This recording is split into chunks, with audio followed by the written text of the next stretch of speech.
Thank you all for coming today. Welcome to the Pillars. We are a community-led space aimed at supporting projects and educating our investors for intelligent, meaningful conversations. Here we ask the tough questions you all want answered. Now, let me introduce to you the guest on the final day of our Drew Wolfer week. Obviously, it is Drew Wolfer. So thank you so much for coming again today for the third time. We were already talking to you about Wolfer Finance. Then we had a lovely crypto after dark, very candid conversation to you. And now we are finishing off the trifecta with the conversation about PreSend. Mostly the reason why Drew is making the rounds at the moment is because Wolfer Finance and also PreSend are currently crowdfunding through a website called akimono.com. I'm going to share the link in a bit. So, and through the crowdfund, people can invest into the company and be a part of the company, profit share, and etc. And more to that in a hot second. But a little introduction to PreSend. PreSend, of course, founded by this fine gentleman up on stage with us, Drew Wolfer, offers an innovative patent pending in US and the European Union software extension aimed at enhancing cryptocurrency transaction security. The software conducts pre-checks before every transaction within a user's wallet, stopping incompatible transfers to prevent potential losses. This is a problem that I've been running to. I think a couple of years back, I've been sending one Ethereum somewhere off chain. I miss it dearly, so would have been nice if I had PreSend back then. Either way, it is operating as a non-custodial solution, and PreSend ensures that users maintain full control over their funds, addressing critical interoperability issues between wallets and blockchains.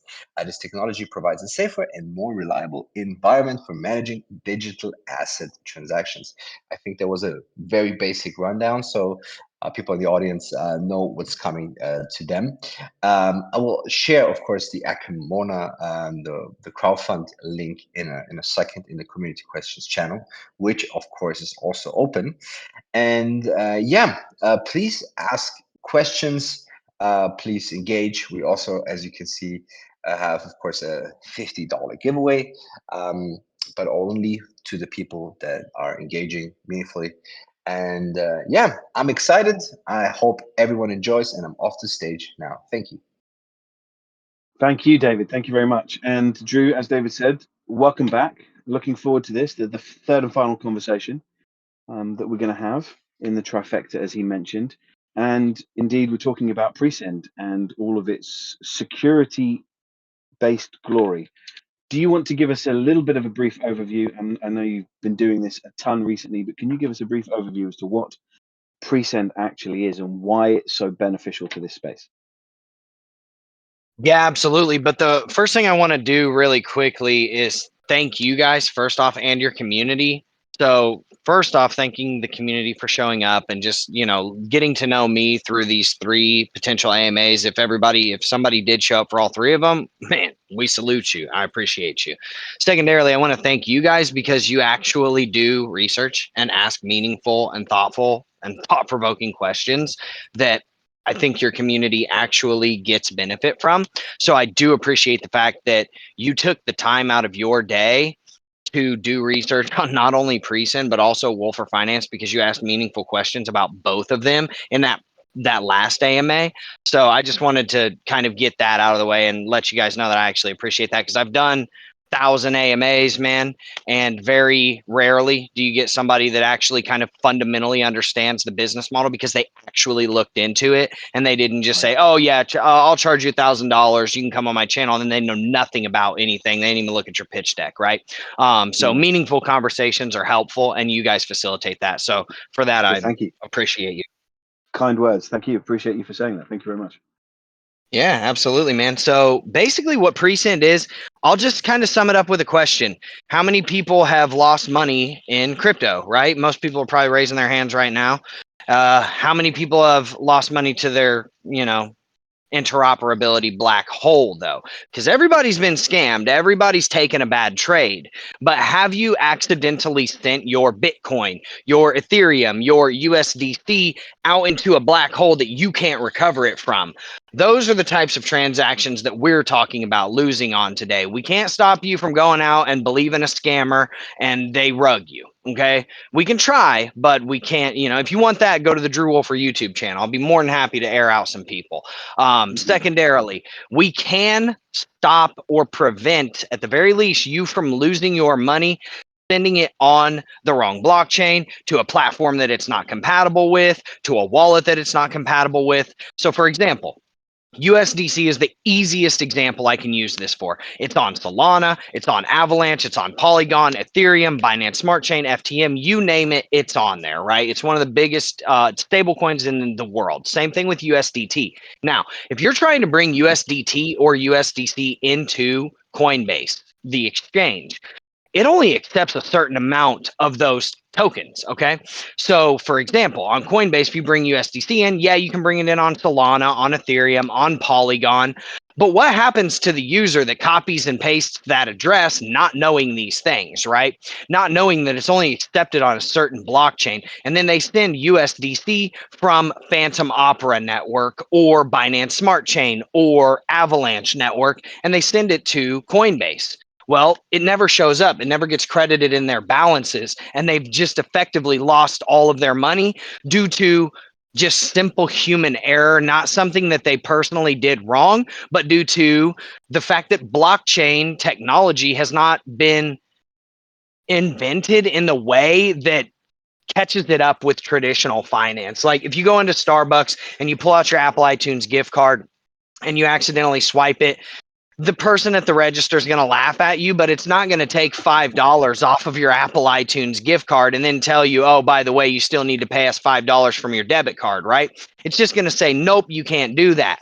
That's what PreSend does. PreSend says, nope, you can't do that before you send your money out because we can't go back in time. So essentially, that's what PreSend is and does. We've already invented the solution. It's already on the market via our web app, via the Chrome store, via the Brave store. You can go and test it on testnet or mainnet. It's compatible with some of the largest centralized exchanges in the world. I believe 6 of them. It's compatible with 7 of the top. This is bringing your money into these platforms. 7 of the top wallets in the world. It's compatible connecting to almost any wallet you can think of through Wallet Connect. And we're just going to keep building out more robust infrastructure from there. And we filed 2 pending patents on it. 1 patent is pending in 29 countries, and 1 patent is pending in 28 countries. And I won't go any further because I know you guys are going to have targeted questions about that. That's your high level overview of PreSend. It's a Silicon Valley style software startup that most people don't have the ability to get in on, and you have the ability to get in on it now when the tech is developed and the patents are filed. And yeah, it's a pretty exciting place. I'm hoping that we're going.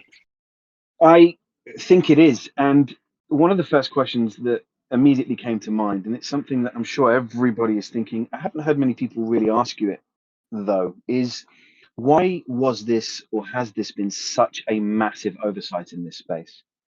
It's obviously great for you because you're able to use that oversight to your advantage. You've created something that's highly valuable, and not just, like we've said, to people on the boots on the ground investors, but to VCs who are really interested. And it's that interest that will drive you guys and your market value up. But why has this not been developed yet? It is such a big oversight. Yeah, let's start. We'll start at the inception. That's just Bitcoin and Satoshi Nakamoto. We'll talk about him first, which I can sum that up in about 30 seconds. And then we'll move on to the delusions of grandeur of every other blockchain that came after that, right? And you'll understand why I say delusions of grandeur whenever we get to that. So we cannot go back in time. And Satoshi Nakamoto probably couldn't have fathomed, although I think he or she, whomever it was, understood how big cryptocurrency as a means of exchange and a center for kind of like storing wealth could be. I don't think that they thought ahead in enough to understand that there's, oh wow, I'm gonna have like 1,000 like copycats that this is all going to get interoperable, right?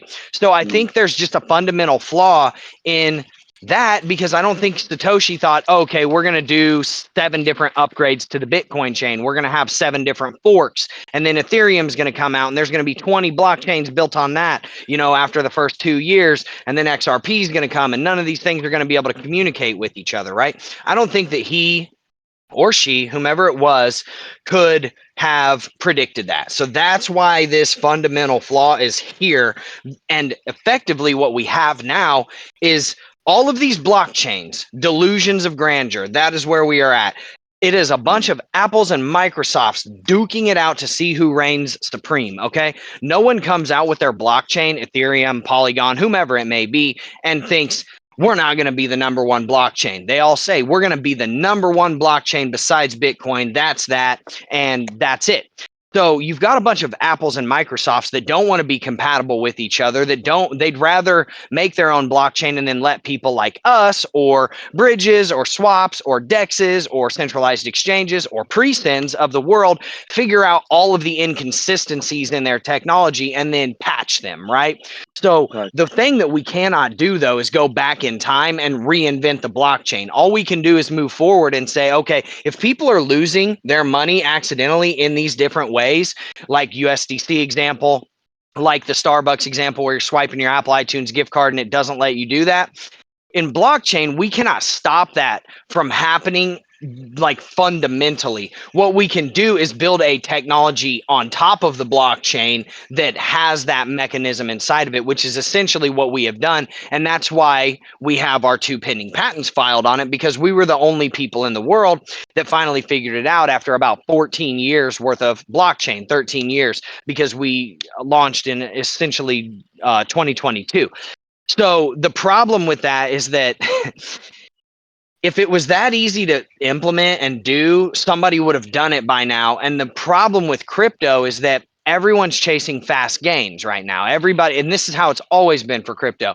They saw somebody get rich off Bitcoin. They saw somebody get rich off XRP. They saw somebody get rich off of a meme coin because Elon tweeted about Doge, right? So instead of doing that, instead of doing the things like we're doing and developing technologies that onboard the next billion users or next 2 billion users, they're focusing on creating, in my opinion, BS meme coins to make $1 million, and then just fade off into the abyss.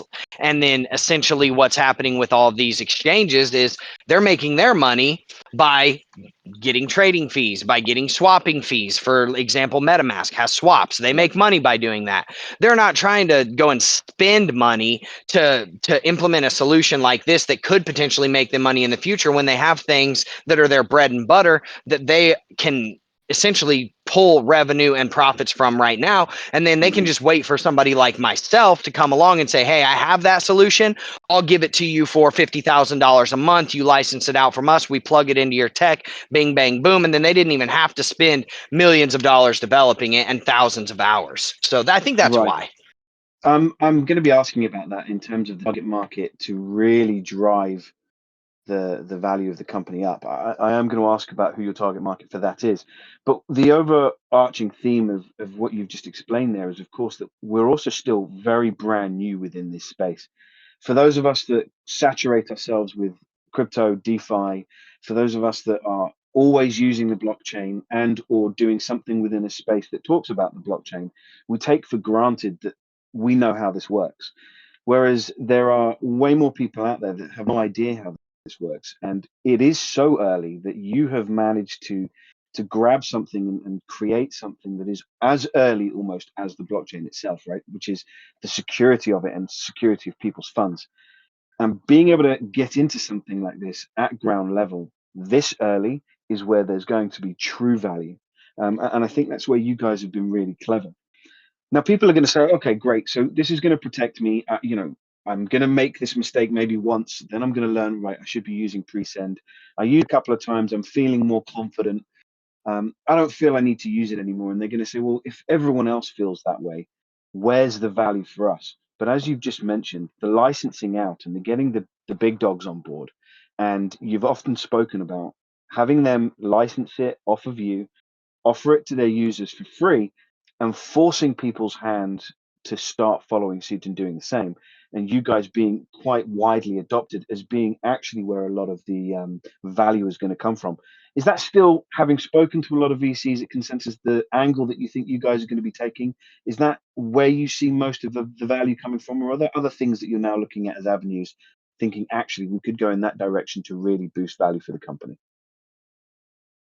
Yeah, 100%. That's the absolute unequivocal way that we go. And that's the overwhelming consensus is that's the way forward. Because let's be real, it would take us millions and millions of dollars worth of marketing and advertising to take over retail, to just grab maybe potentially a few 100,000 users. But how many users are there on Coinbase right now, right? Probably 100 Right. million plus. And what about MetaMask? There's over 30 million people as of 2022 that use MetaMask. That's active users on a monthly basis. That doesn't even account for how many people aren't active, right? So the licensing of this out to every single exchange, which there's hundreds, every single wallet, which there's hundreds, every single payment platform, which there's probably multiple dozens, right? BitPays, Transacts, places like that, fiat onboard and offboarding options. You've got banks, you've got not data processors, you've got payment processors like MasterCard and Visa. All of these are trying to come into blockchain right now, but they need technologies like this. Think about what a solution, think about like a company like BlackRock, right? All they ever want to do is come into a market and take it over. They want to own the whole thing, right? What easier of a way to own the whole market than to buy a company like PreSend that has patents, if our patents are issued, right? If that has patents on the basically the entirety of security and blockchain transaction security in this market, and then every single institution in the world has to license it from you because they can't do it without you. Imagine like the power that a company like BlackRock would have in the market if they saw something like this. Imagine the buying power that we would have, or the ask that we would have from a company like BlackRock. And I'm not saying we're going to sell to BlackRock. I'm just saying this is the type of power that comes with a solution like this. You can effectively do with it as you please, but being able to license it out to billion and multi-billion dollar companies, and there's dozens of them in this space that won't bat an eye at a $50,000 or $100,000 a month licensing fee. Man, get 10 of those, you're making $1 million a month, right? From the top Right. dogs. And that's crazy money. And I'm not saying that that's like exactly how it's going to go down. And it's obviously going to take time, effort, the right relationships and the people that can connect you to those people and understand the market. But you knock down one partner, and now that partner, say for example, we get Kraken, right? Kraken Exchange, and they're like, okay, this is the product. We can now, well, not we, but Kraken can now go out and they have a marketing flex over every single other exchange and wallet in the entire world. And they can say, hey, our platform is safer than every single one of these guys. Here's why. Because we're the only people in the world that offer this to our customers, and they can either offer it for free or they can charge people for it. I would say offer it for free, because the amount of users that you can pick up and the amount of trading fees or swap fees or whatever it is that your product is, fees that can come in off of those additional hundreds of thousands, if not millions and millions of users that you could gain due to the strategic marketing advantage, could outweigh any licensing fee that we would ever charge you, right? So Right. yeah, I mean, we're not looking to take over the market by ourselves. We're looking to be simpatico with all of these other companies like Coinbase, MetaMask, Trust Wallet, Ledger, Binance, stuff like that, right? I think it's very interesting when you guys write the math down, and you have done the math, and you're throwing that out to investors by saying, across the top, what is it, 24 blockchains, about 42.5 million total transactions per day. And if you were to able to take in maybe 0.1% of that, you'd be looking at about, I don't know, 297, 298,000 per week generated for PreSend, which is about 15.5 million a year, which is obviously massive, and an opportunity to get in on something like that with these patents pending is huge for investors. So now they're going to say, right, well, is the tech really as exciting as you say it is? How does this tech actually work? What are these patents?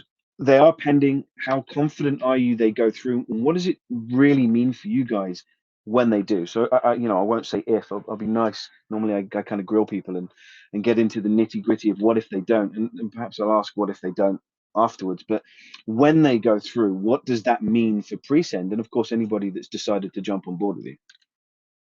Yeah, so the patents are basically the most useful tool for us to ensure, because like first mover advantage is always an advantage, right? And obviously we can't control the patent office. I can't go over to the guy's house, put a gun to his head and say, "Hey man, you got to issue this," right? But what we can do is we can make our case as abundantly clear as possible. So we do have two pending patents. One of them is very close to issuance right now, and our IP Counsel, and you can feel free to go look them up. They're called, their firm name is Troutman Pepper. They are out of Delaware. They're one of the biggest firms in the entire world. They literally have done patents for Google, for Capital One. Like, these are not poo putt guys. These are the big guys. These are the people you want handling your patents. That's who's representing us against the USPTO. I'm actually, and it's not even against, it's with, because they're not like combating us, right? The USPTO is trying to work in unison with us to figure out a way that we get these issued, right? They don't want to deny us. They want to say, here's how we have to do this in order for this to be issued. And that's just effectively what we're doing right now. So essentially, the process that we're in right now is one of our patents is on test transactions, which, if anybody knows what a test transaction is, it's very well known in the cryptocurrency market as a simulation transaction. You may recognize this kind of call word from Uniswap, from Ledger, from Gnosis, Safe Wallets, and things of that sort. There's pretty much almost every wallet or exchange in the entire world understands why they need to run checks on transactions before they let people bring it out, right? Here's the difference, though. They're offering out incomplete solutions that can be improved upon, and spoiler alert, we've already improved upon them and we've made them 99.99% accurate, and I can tell you why that 0.01% is there, and it's because of the simple human error. We can talk about that later, but my point is that these big companies are already using this technology, and we filed our provisional patent for test transactions back in June of 2022 before anybody had implemented this technology, and we just sat there. We're going to let people go out and use it, because if or when we get our patent issued, that's when we go to them and say, "Hey man, I'm sorry, you're infringing our technology, but we don't want you to stop using that technology. We just want you to implement a more robust framework that is 99.9% accurate," right? And you can just license that from us. And we're not going to tell you to stop using test transactions.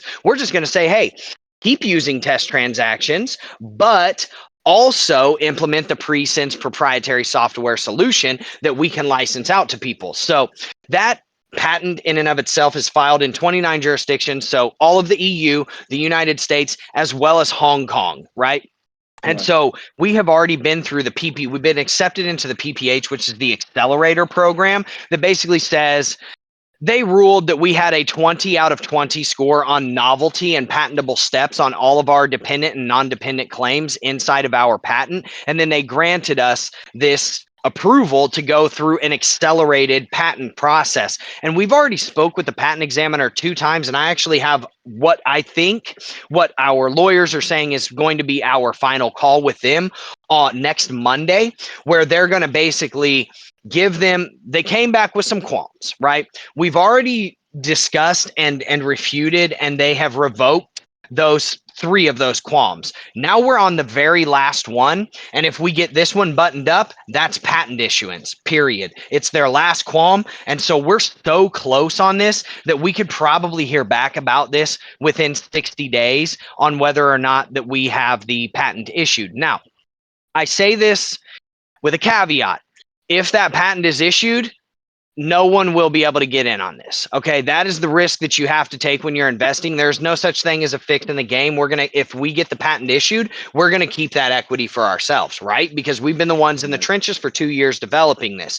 So if you want to take a chance on something like that, now is the time. I'm not guaranteeing that that patent's going to come through, but what I can say is, if you go and check the stream that I did last Friday on PreSend, it was actually an investor call, and I talked about why I am super confident and why our patent counsel, our lawyers are super confident that this patent is going to be issued one way or another, whether it's in 2 months because this guy accepts our patent and says, yep, it's good to go, or whether we have to file an appeal and then the court basically issues it to us as well. So they're fairly confident on that. And then we have a secondary patent, which is, in my opinion, easier, but for whatever reason, the patent, the PCT, which is the International Patent Treaty and Committee, didn't put this through the PPH program, which is wild in my opinion. But that's the solution that we actually invented that protects people, where you come into PreSend and you tell us, I'm sending USDC on Phantom Opera, I'm sending it to Coinbase, we run the checks, and we can tell you with 99.9% accuracy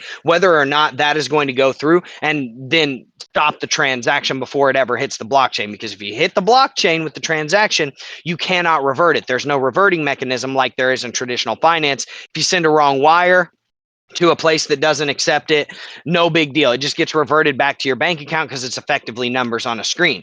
With blockchain, blockchain is real. Blockchain is tangible. It's not just like, oh, I have $17,000 in my bank account, but it's not actually physical dollars. But blockchain is, you actually have those assets and you cannot get them back. There's no central authority that can give you back that Bitcoin if you lose it. So that is the second patent that we have filed, and that's filed in 28 jurisdictions, which is the United States and all of the EU countries. And basically, it's going through the regular process right now. And so not only do we have one patent on technology that people are already utilizing that we filed and sat back and let them start using the technology, because we know that if our patent comes through, that we filed it so early that they're infringing us.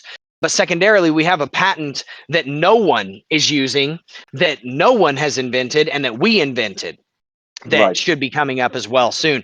So yeah, and the reason why there's a 99.99% efficacy rate is because you could lie to PreSend. PreSend is a computer program, right? It is a software. It's codes, it's numbers and ones, it's ones and zeros, right? So if you lie to PreSend, it's not going to know if you lie. So if you tell PreSend, hey, I'm sending USDC, or I'm sending BUSD on Binance Smart Chain to Binance, right? We're going to run the checks and we're going to say, yep, that looks good to go. But if you put in your Coinbase wallet, that we don't know that, right? So you have to tell us in order for us to be 100% accurate. So other than that, though, yeah, PreSend is 99.99% accurate.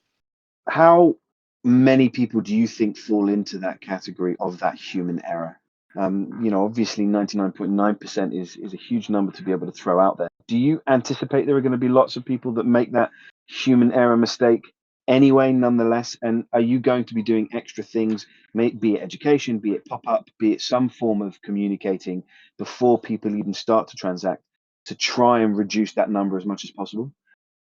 Yeah, I mean, absolutely. So I think that I have not met a single person in blockchain that hasn't accidentally lost their money. Every single person I've talked to, I've asked them, hey, have you ever accidentally lost your money? And they're like, yeah.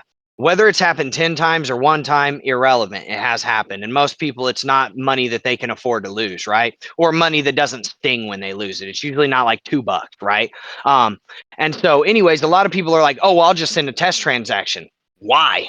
Why would you waste 15 minutes of your life sending a test transaction when you could pay PreSend $1 to do it, right? Is your 15 minutes not worth $1? Because we can do it in the fractions of a second and you don't have to sit there and wait for 15 minutes, right? And we know that ours is 99.9% accurate, because even if you send a test transaction and you see it show up on the test net of a blockchain, it doesn't matter. It could still not show up, because if that platform does not support that asset, then the blockchain is going to tell you, yeah, it showed up in this wallet, but the platform's never actually going to credit it to your account. So that's the issue. But yeah, I mean, essentially what I see is that I'd say at least 90% of the blockchain participants as of today have probably hit this. Yeah, and let's go even further. Let's say 60% of people, right? It's not those people, okay? It's going to be the new people that get wrecked on this stuff. Right. And that's going to be 99% of people because they're not going to see any education. They're going to come in and their first transaction, they're going to lose money. What happens when they do that? First off, it's a ding on the exchange. Hey, you guys, whether it was your fault or not, you let me lose my money, man. Or it's going to be the wallet. Hey, you guys let me lose my money. Well, we didn't have any control over that. But with PreSend, you could have control over that. So that's going to be their argument. Secondarily, they're going to think twice about being and staying in crypto now because they're like, dude, I just lost $5,000 on my first time in crypto. I'm good. I'm out, right? What's the likelihood of them coming back to the market?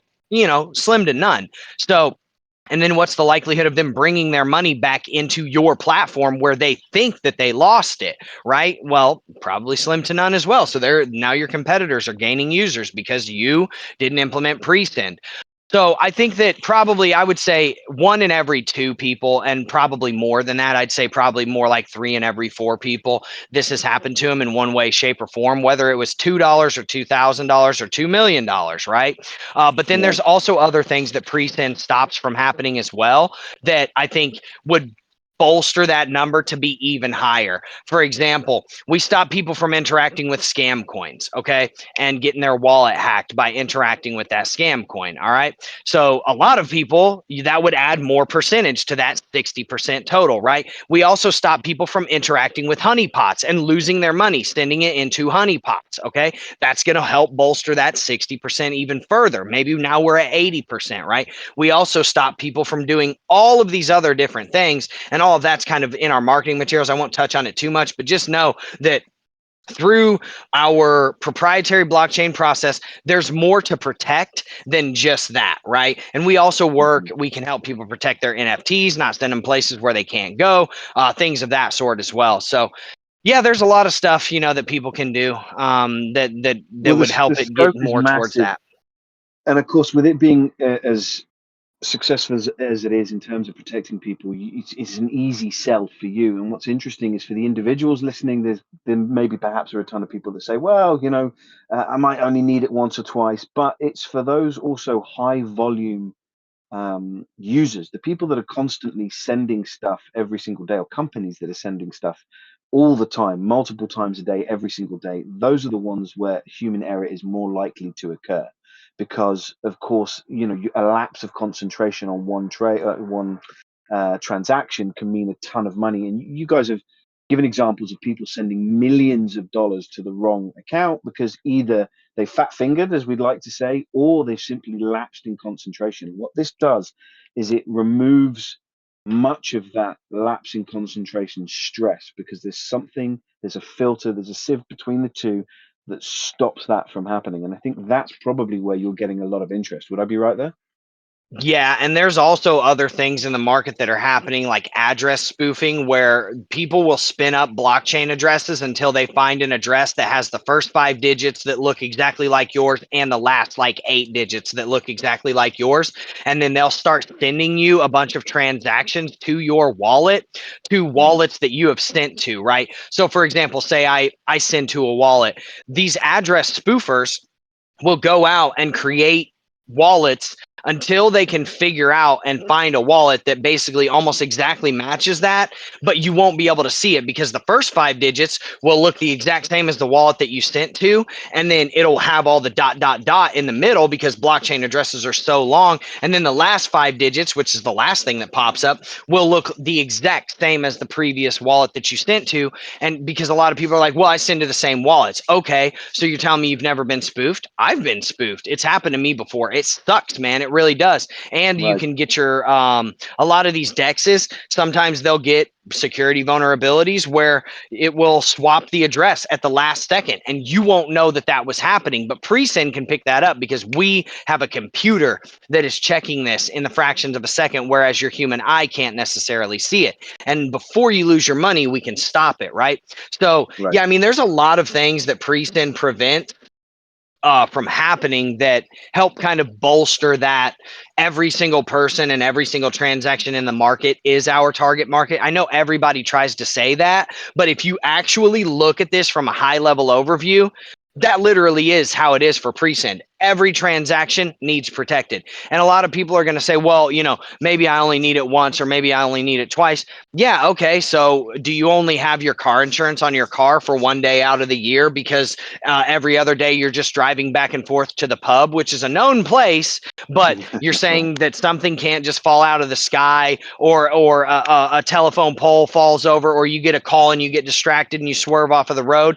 No, of course not. People keep their car insurance, they keep their health insurance. Why are they not insuring effectively their cryptocurrency, which is worth just as much, if not more, sometimes as their cars are, their homes Right. are, right? It's crazy to me that It's people are it like is so crazy. combative about that. They're like, I don't need it. And I'm like, okay, do Right. you have health insurance? And they're like, yeah. And I'm like, then you understand why you need this.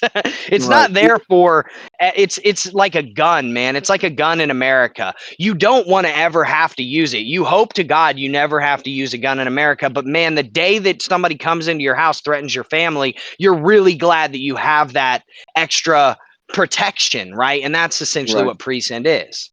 You bring up an interesting point, which is that people are very combative about it, and people resist this kind of protection, even though, when it comes to driving around in a car, for example, of course you're going to have car insurance, and this is no different. Now, is part of that, and well, not is part of that will absolutely be a building of trust and a need to build trust. And you always like to say, if you don't believe me, go and do the research yourself. Part of what the SEC want you to do is research all of this. And as it currently stands, PreSend can be used. You can go to presend.io. You can simply download it and then connect it. And it's as easy as having that add-on sitting there in the background, and it does the work for you. But there are going to be people that say, well, why would I trust connecting to this? How is Yeah. Drew and how are PreSend going to build that trust and continue to build that trust to encourage more and more people to look at this as a very serious protection for them? Yeah, I mean, at the end of the day, I think it's going to be bolstered by, first and foremost, our Hacking.io security audits that we got a 9.95 out of 10, which is, Mm, if you trust, like some of the largest players in the game, like Uniswap and Gate.io, that's what they got on their hacking audits as well, right? So if you understand MetaMask, places like that, these are the same auditors that are auditing those, right? We got the best audit known to mankind. And secondarily, go try it, man. Like really, just go try it, because PreSend, at the end of the day, it's open source code. You can go and check it all out. Like all of our smart contracts, you can look at them, right? And you can have anybody analyze it if you want. We've already had people analyze it, but secondarily, like, test it on testnet, man. We're non-custodial. Like, we don't take access of your funds either. Like, we don't have access to your wallet. All we have is read-only access, so that we can show you what assets you have in your wallet, and then you can prompt transactions inside of the PreSend extension or web app or whatever, right? But the point is that we don't even take access of your funds. So like, what are we gonna do? Like, right. like that's the easiest way for me to kind of explain it is, we've been audited, which was overkill. We're non-custodial, and if we're partnering with, say, we get a big partner like Coinbase or something, honestly, if that type of a person or that type of an entity, we're good enough for them. Unfortunately, I hate to say it, but we're good enough for everybody at that point. Right. So just, yeah, test it. Like, don't just believe me. Go test it on testnet. Don't even risk your own money at first. Test it on testnet. Then something that you know wouldn't work, and see if Mm, PreSend stops it. And then see and test and see if something that you know would work, and then see if PreSend lets it go through, and watch the wallet interactions. Like, we don't touch your funds. You have to do it inside of your own wallet. And then secondarily, once you have that comfortability factor, test it on mainnet, baby. And yeah, let me know how it goes. I know it I goes think fine because I've filmed 70 tutorials on it. Like, right.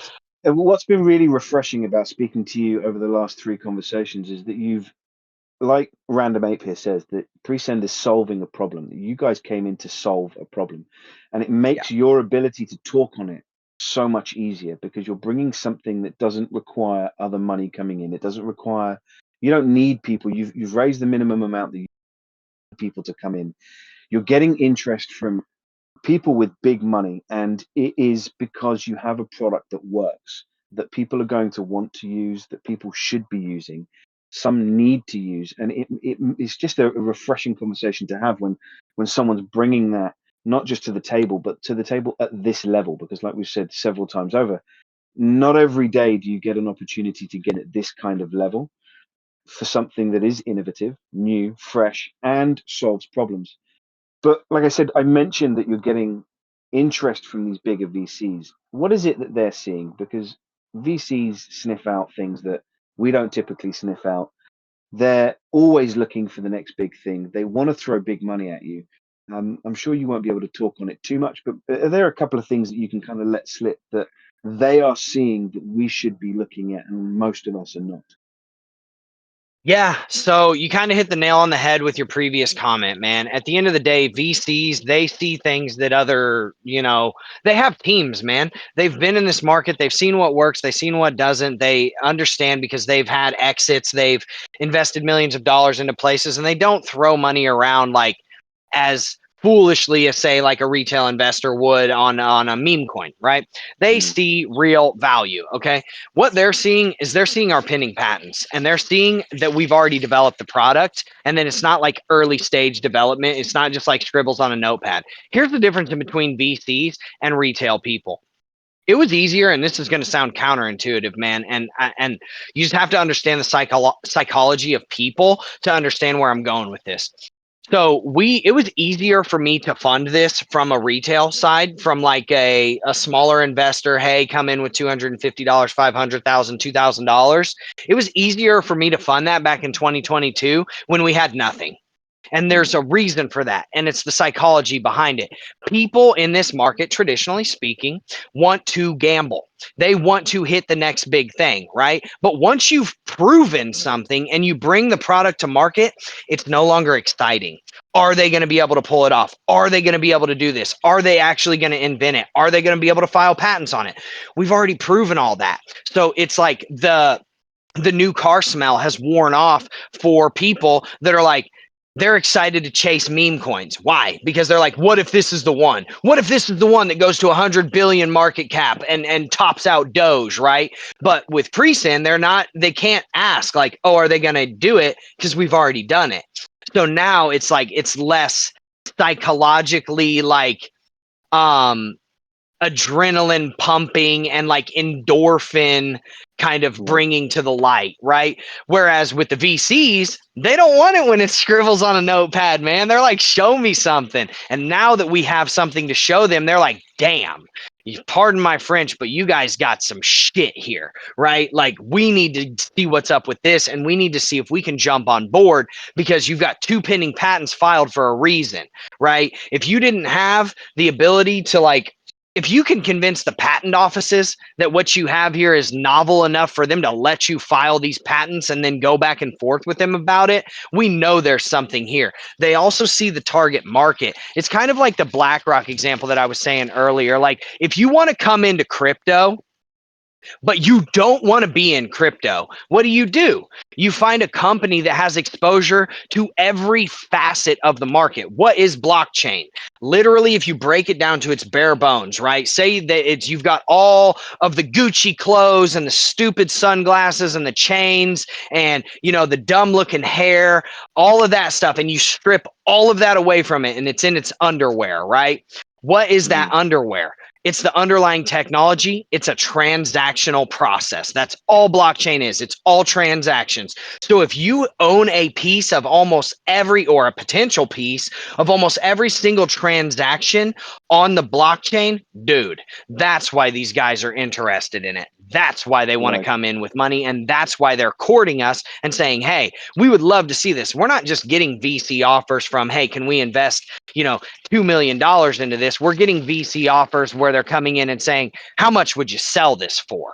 Right. And we've got these 2 different companies right now that are basically kind of asking us like, hey, do you want to sell this? Do you want an exit? Because you could probably sell this for a substantial amount of money. And obviously that kind of goes back to your point earlier. You have to like weigh the pros and cons to it, because if somebody's going to come in and offer you like $5 million for this right now, yeah, you don't take that. But if you can get a VC that comes in with say $2 million, and then you can scale this to where you're making $1 million a month, and you're making $12 million a year, and you get a 20x multiple on your net profit, you've got a $240 million company now here, right? Imagine if you do it a tenth of that, you've got a $24 million company, and you're only doing say $100,000 in revenue per month. That's a $24 million company at a 20x multiple. That's not hard to do with the size of the market that we can establish, but we have to establish that market. And in order to do that, you just need runway in order to get there. And so like we're so close to the finish line right now that, I mean, we've already got our first strategic partner. It's a cybersecurity firm that's very well known in the crypto space called Ifani, right? We're already in talks. I was in talks today with 2 different partners. I've got 2 different partner meetings tomorrow and the next day as well. So when that first exchange comes in, trust and believe we're not going to need funding. So I'm giving people the opportunity to do it now, and that's that. But if there's, I'm not going to let people have a fix in the game like a guarantee. That's investing is investing. It's risky for a reason. You got to take your calculated risk, see if it fits your profile, and if it does, go in. If it doesn't, don't do it. I'm not pushing anybody to do anything. At the end of the day, I'm going to still go out and do what it is that I need to do and make sure that this company survives and thrives. But if you want to be in on it, you know, you do have the opportunity to do it now. It's fascinating to hear you talking it, like I've said, because for people that want that dopamine hit, there's plenty that you're saying that is very exciting. Of course, you never sell to the first person that tries to buy something off you, because that tells you that you've got something that's valuable. And the scaling opportunities are huge. And that in of itself should be exciting to anybody that wants to invest and wants that dopamine hit, because it's a journey that is going to only accelerate, especially with the kind of connections that you're making with, you know, security companies, for example, that you're saying you're partnering with. If those people are looking at you, then there's something real and tangible that they're wanting to latch onto. Patents, Yeah, and to be there clear, are those people hit me up. I did right, not hit them up. They emailed me and wanted to partner. So I was like, yeah, cool, let's do it. which is huge. Um, Yeah. but people want that short-term dopamine hit. And one of the interesting things that you've put down as part of the revenue is, and we spoke on it and touched on it a bit, is the litigation aspect. But what I heard is Mm. not so much litigation as it is, and we have a lawyer in the room. Why I'm bringing it up because he asked the question and he's interested in that. I didn't hear litigation so much as I heard a gentle leaning on people to say, hey, um, this is what you can use. We prefer you used it like this. Let's use it legitimately. Do you think it's going to be less litigation and more encouraging people to use PreSend? Or are you going to tackle this in the same way that you do the energy in your videos and the scammers in the space by hitting them head first and giving them a warning and then just going after them as ruthlessly as you can? Yeah, so I let them determine that. So I've always governed with I would rather be loved than feared first. But if love doesn't work, then fear has to be the play. So I always try to govern with love first. So instead of and I always try to come to people with with an olive branch and also like some food that I'm putting on the table, right? So think about it like this.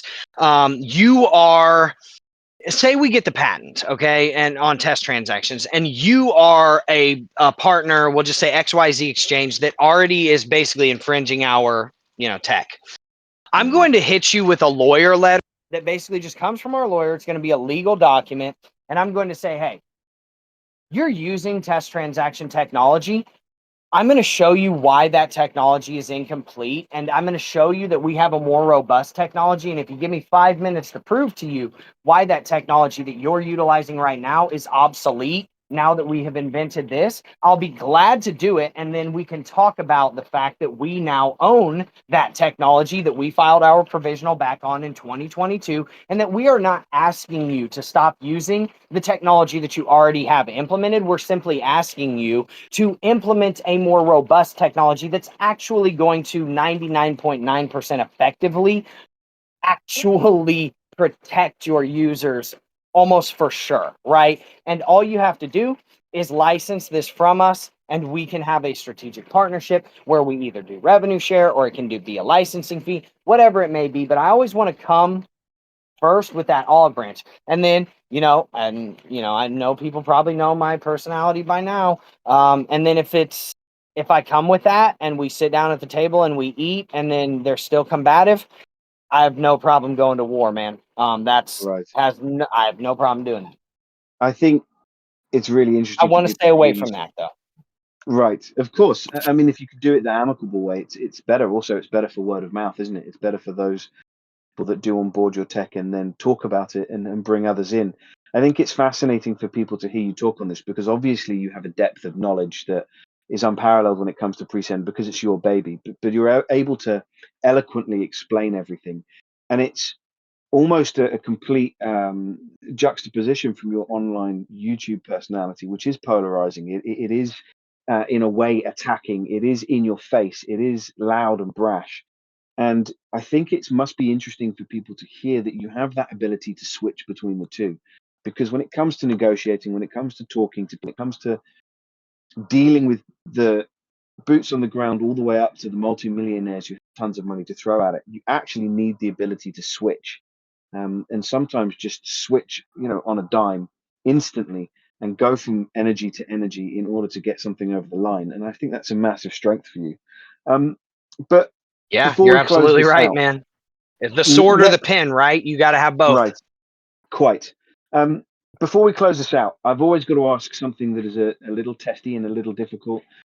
Is there anything from PreSend as you were using it, as you were working through it, as you were playing with it, as you were utilizing it to protect yourself that you thought, I wish we hadn't gone in that direction. We should have gone in another direction. Is there Yeah, anything about it definitely. you don't like? Yeah. So I don't like our first initial strategy, which was that we thought we were going to take over retail markets. And it's kind of, I don't know, man. I'm going to try to say this as eloquently, and I'm not going to go YouTube Drew on this, but it's really frustrating when you've built something that that is fundamentally fixing almost the entire blockchain's problem right now, which is this interoperability stuff. And then you go out and you tell people about it and they're all like, oh yeah, that sounds great, and then none of them use it, right? And I'm like, why aren't you using it? And they're like, oh well, I don't want to pay $1 for it. I don't want to pay 2/10 of my transaction. Let's be real. 2/10 of 1% is literally $2 on $1,000. If you cannot afford to pay $2 to insure $1,000, dude, you are thinking of this very, very wrong. Because I say that because it goes back to my previous example. Do you have health insurance? Do you have home insurance? Do you have car insurance? Do you have to use those every day? No. Are they there for you just in case? Absolutely. Do you get to not pay your premium the days that you don't use it? So, for example, on PreSend, the day that you don't lose your money, should you not pay that premium? Absolutely not, because it's there when you need it, right? So that one day that we do save you $10,000 is going to make up for your next $10,500 transactions on PreSend, which could take you a lifetime to do, right? So I'm just like, I don't know, man. Like, I wish that we would have built the institutional grade infrastructure day one, thinking, okay, we're going to license this out to people, like, because they don't care. Coinbase is like $50,000 a month, no problem, right? Whereas retail participants are like, I don't know if I want to pay $2 to protect $1,000. I get it, trust me, I get it. But the day that you lose that $1,000, it's too late, and you're gonna come back and say, man, actually, that dude was right. That braided dude was right. Why didn't he tell me? Well, I did. So here it is. Right. Great. I think it's been a great conversation. It's come full circle nicely. I'm glad that you Yeah. recognize there are things you wish you'd done slightly different. There are people still asking questions in community questions. Maybe we finish on this, and I have kind of already asked it, but you did mention 30 million as perhaps an exit point for you and for your investors. And there is a question here, are people offering to buy it? We've already discussed that, but 30 million is a figure you gave, and not that long ago, a few weeks ago. Has that figure changed? And will it continue to perhaps change as you get more and more interest, as you guys get closer to the finish line? But do you have a figure in mind that you think that's a really healthy figure for me and for everybody that is and has trusted the process and invested in me? And if that number comes along, you'll sell and everybody gets the benefit. Depends on how far along we are in it. Like if we have revenue and we have partnerships and we're starting to scale, 30 million is out of the question. I'm not even going for that. We're not going for anything less than 100 at that point. If we're talking early, quick buys, yeah, I mean, we would entertain it. We would entertain it, but I just, dude, this thing is so friggin' scalable, man. It's gonna be a tough decision either way.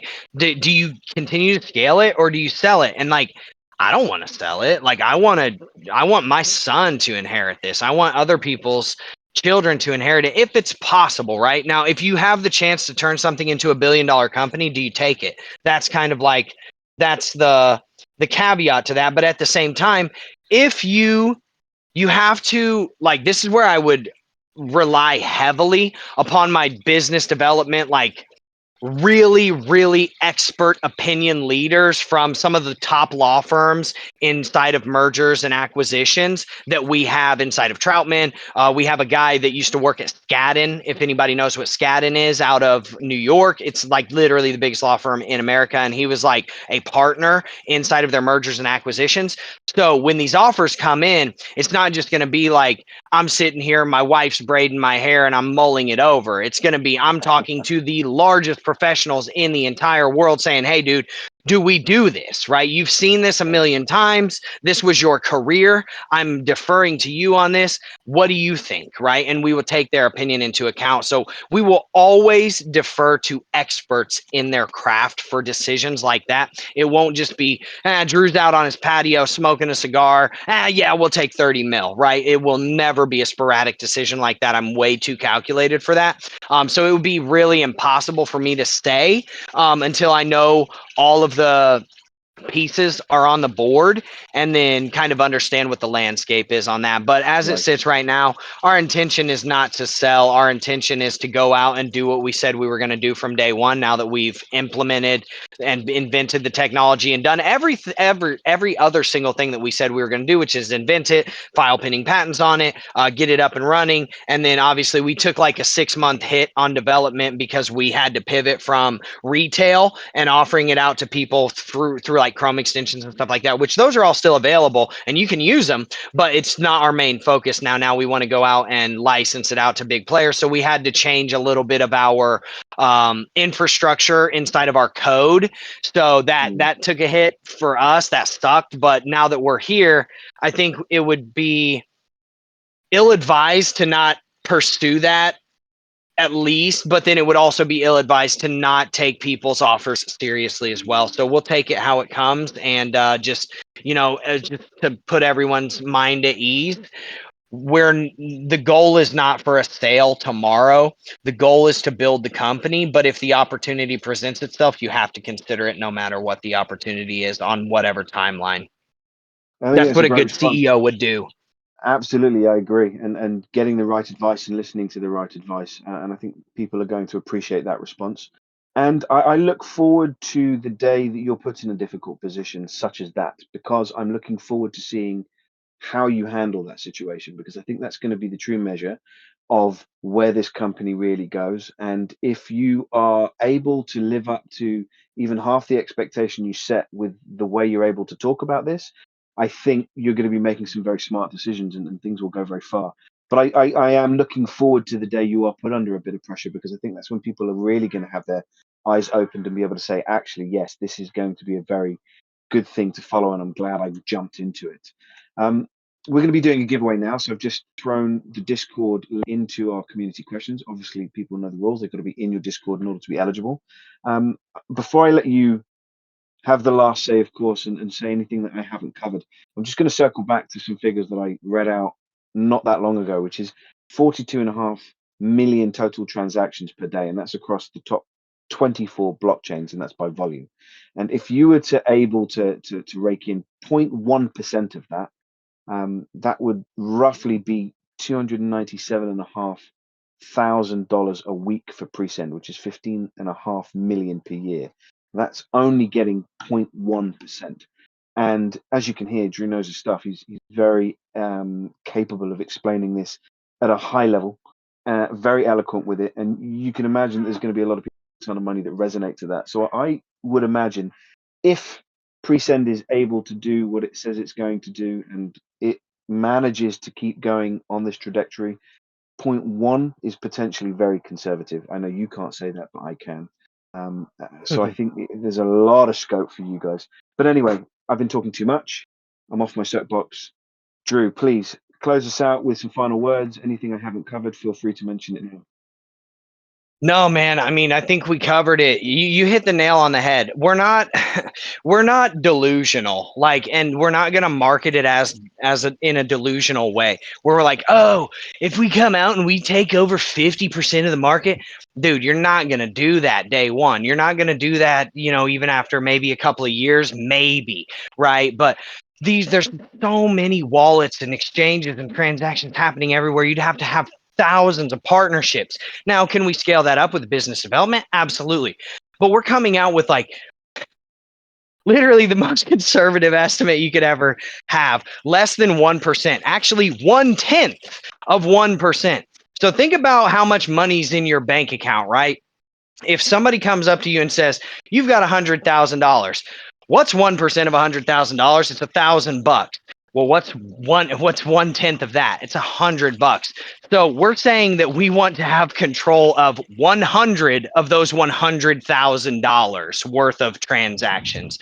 That's it. That's where our estimates come from. And that was only the craziest part. Again, I'm not trying to oversell this. So I only took the top 24 blockchains by volume. Dude, there's hundreds, if not 1,000 blockchains at this point. And that was in 2022 during a bear market. That was not during a bull run. So yeah, I mean, I try to be as conservative as I can with any estimates, but yeah, if we were to make $1 off of every single one of those transactions, that would be $15.5 million in revenue per year. Anybody judging by listening to this AMA, do they have any idea what a $15 million revenue per year company would be worth in terms of an acquisition as a software company that has potentially, hopefully at that point, patents? It's 20x multiple. That's over $300 million valuation, because that's what software companies get that actually have runway, that actually have revenue, that have technology, that have intellectual property rights, and also have the ability to almost infinitely scale, because every day there's going to be a new exchange. Every day there's going to be a new blockchain. Every day there's going to be some new mom and pop wallet or DEX or platform or payment processor or whatever it may be. And if we have the ability to partner with them and we take even just a smidgen of the market and get people to understand, like, this is now the new standard, I can't even imagine where we're going to go, dude. It's going to be awesome. So yeah, you have the ability to get in now. That's all I can say. I can't push you any harder than that. I can say the offering is open, and get in where you fit in if you want to. We're going to throw the links into the community questions section. You've already got a channel here, so people can also find the links there. Drew, it's been a real pleasure speaking to you over these 3 conversations. I look forward to doing it again. I'm certain we'll get you back for another Crypto After Dark. We'll pick a random topic and we'll just kind of, chew the fat over that topic and do another conversation at some point in the not too distant future, I hope. Sounds good to me, man. I'm here for it. Great. Well, thank you so much for coming. Guys, thank you guys for turning up. Thank you for listening. Jump into the Discord, ask the questions. We're going to throw the links out there. Go to Acamona, have a little look, read through all the documents. And if it's a good fit for you, go for it. Thank you all. Look forward to doing it again. Take care.